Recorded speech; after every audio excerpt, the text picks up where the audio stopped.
Good morning. Welcome to Reuters Energy Live, day one. I feel the energy in the room, and I'm excited about this week.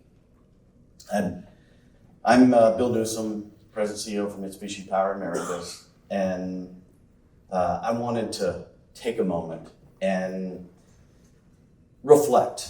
So, by show of hands, the folks that 12 months ago, if you had used AI or ChatGPT 12 months ago, raise your hand. Okay. 18 months ago, I went to a conference and I had seen the demonstration of AI, but I couldn't even spell ChatGPT at the time. So let's fast forward to today. How many of you in the last 12 months have used ChatGPT or an AI? Yeah, almost everybody in here. It's amazing how much our world has changed in just 12 months. A lot of this due to the driver of AI. We're in a new era, and that's the title of the conference. New era for clean, secure, and affordable energy. And this theme resonates deeply with me because I've been in the power industry for over 30 years and with Mitsubishi Power for over 20 years. And I know that moments like this can provide an abundance of uncertainty and also unprecedented opportunities. So what I'd like to do is spend a little time talking about two big themes that I'm seeing in the power generation industry right now. The first is demand from hyperscalers. It's real, it's abundant, it's unprecedented. And then the second is the path to clean. It's real, and I want to show you today that we are on it, and it's a journey.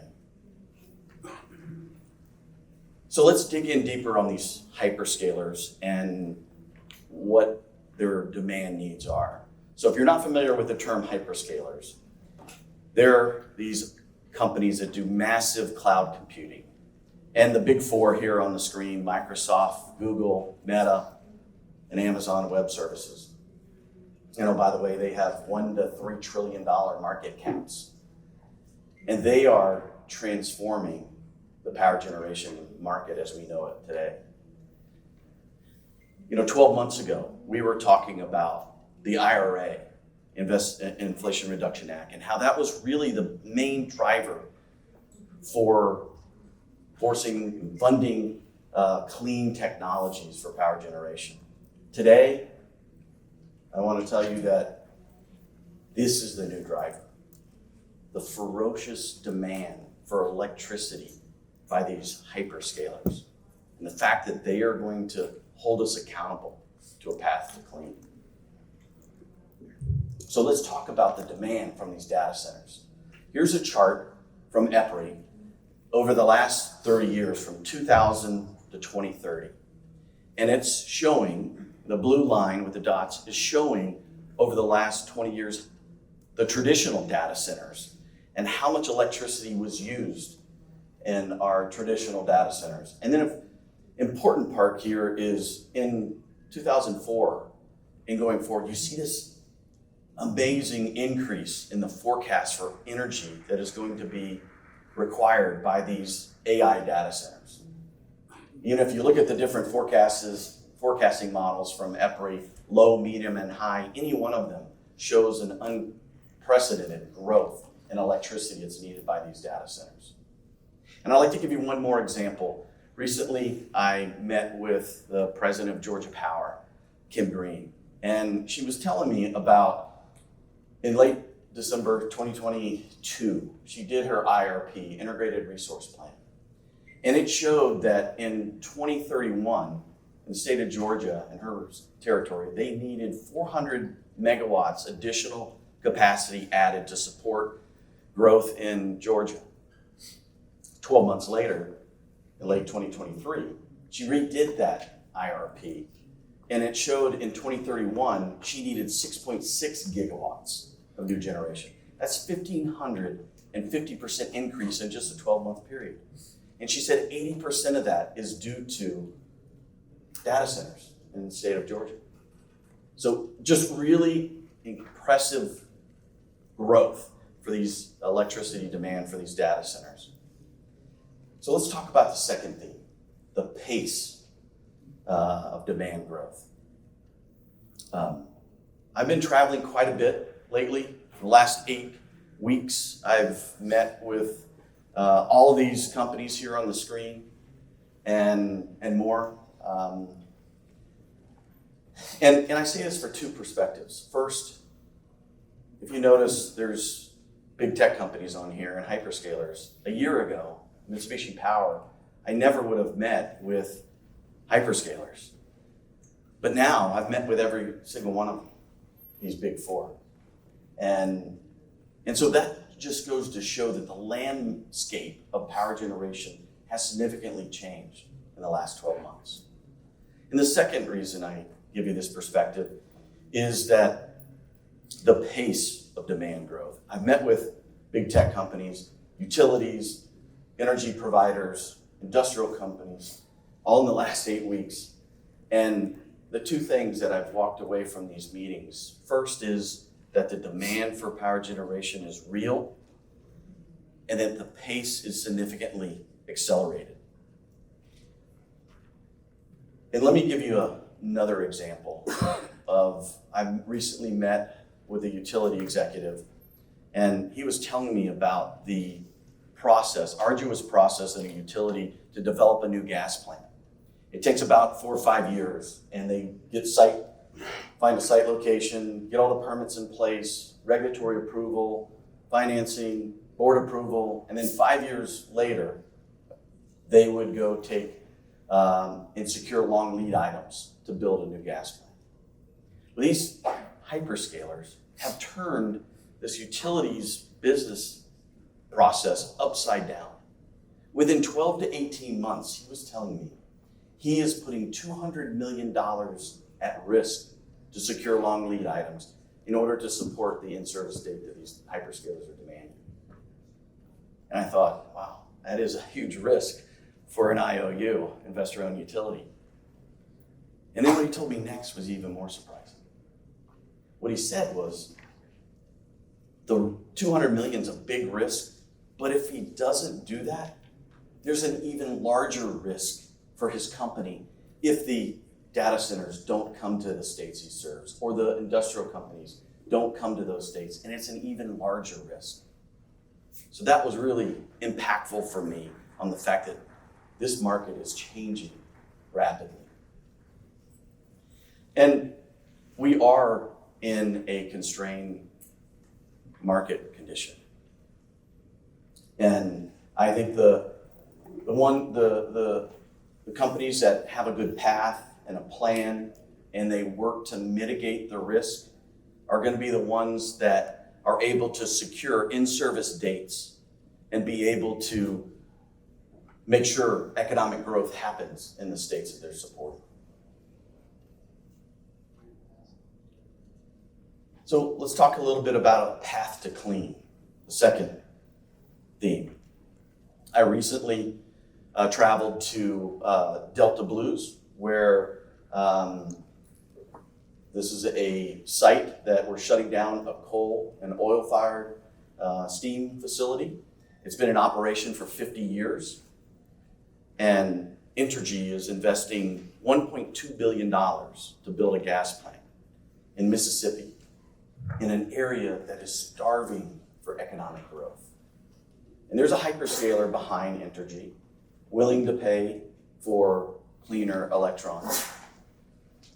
And that's what's impressive about this new growth in this path to clean, is that the hyperscalers are going to hold utilities accountable for that path to clean. Yes, they need electrons today, but they're going to hold them accountable to a path to clean electrons.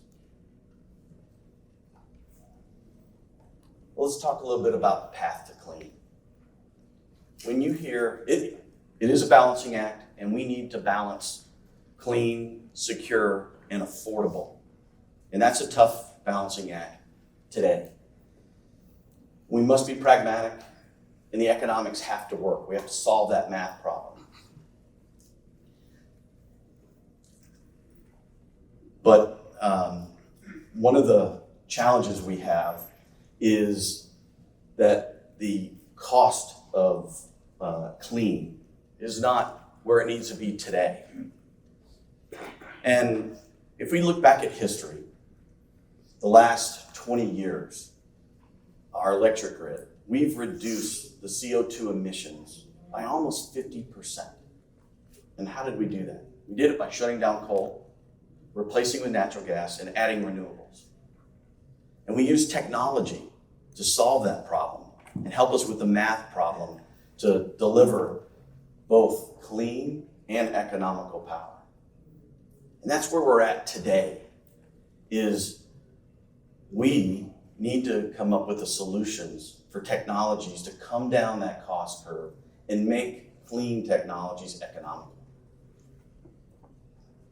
You know, the hyperscalers' demand growth added with the IRA incentives are a really impressive forcing function to help us, companies like ourselves, develop technologies to come down that cost curve and deliver on the promise of clean. So I'm really looking forward to the next 8 weeks of my travel. I'm going to go to Japan, and I'm going to go to Takasago, which is our world's first hydrogen park, where in Takasago Hydrogen Park, we are developing 4 different hydrogen production technologies, and we're already testing 2. Above ground storage of hydrogen, and then utilization in 2 different areas, one in our R&D center, and the other in a fully commercial one-on-one combined cycle power plant. And in the next few months, we're going to demonstrate a 50% blend on this one-on-one JAC combined cycle power plant. Looking forward to demonstrating that. And as a company, we are going to continue to invest hundreds of millions of dollars in technologies in order to innovate, validate, and de-risk these clean technologies. And let's talk about real projects. I'm also looking forward in the next 8 weeks to go to Delta, Utah, where we have the first utility scale green hydrogen production and storage project that will go commercial in 2025. We're taking curtailed wind renewables, and we're taking water, and we've got 40 high pressure alkaline electrolyzers already installed. We're going through commissioning now. And we're going to split that water into hydrogen and oxygen, stored in salt caverns that are the height of the Empire State Building. Each one of them, we've already drilled 2 in solution mining, both of them. Each one of them holds the 150 gigawatt hours of energy. And across the fence, Intermountain Power has a renewable project where they're shutting down 840 megawatts of coal and repowering with 2 one-on-one combined cycle JAC power plants. And that power plant will start commercially in 2025, and it'll use a blend of renewably fueled green hydrogen and natural gas, and we will take the electrons and put them on a high voltage DC line and ship them down to the LA basin. And this is a great example of being able to de-risk clean technologies, in utility scale clean technologies, and actually decarbonize western portions of the United States. And the ACES Delta project was done pre-IRA. And so that was before, 5 years ago, we developed that project. And now I'm honored to say that we are involved. Our hydrogen team is developing projects, and we've been selected by the DOE to be in 2 hydrogen hubs, one in the Pacific Northwest and one here in Texas. And the DOE providing funding is really a big help to invest in new clean technologies. But that alone is not going to solve the math problem of clean, economical, and secure energy. I'm also looking forward to going to Decatur, Illinois in the next 8 weeks, where we are in the final stages of a feed study where author Daniel Midland is has one of the largest food processing facilities in the world. And they've been operating a coal plant for 30 years to provide their electricity and all of their steam for their food processing. By 2030, they're going to shut down that coal facility. We're going to repower with one JAC gas turbine, and we're going to put our carbon capture technology on the tailpipe. We'll capture those CO2, we'll pipe it across the fence to ADM, and ADM will sequester it 8,000 feet below the ground in St. Simon rock formation. ADM has the only 2 Class 6 wells in the United States that have been in operation for a decade now, sequestering CO2. So this is another example of bringing to scale clean technologies and de-risking them.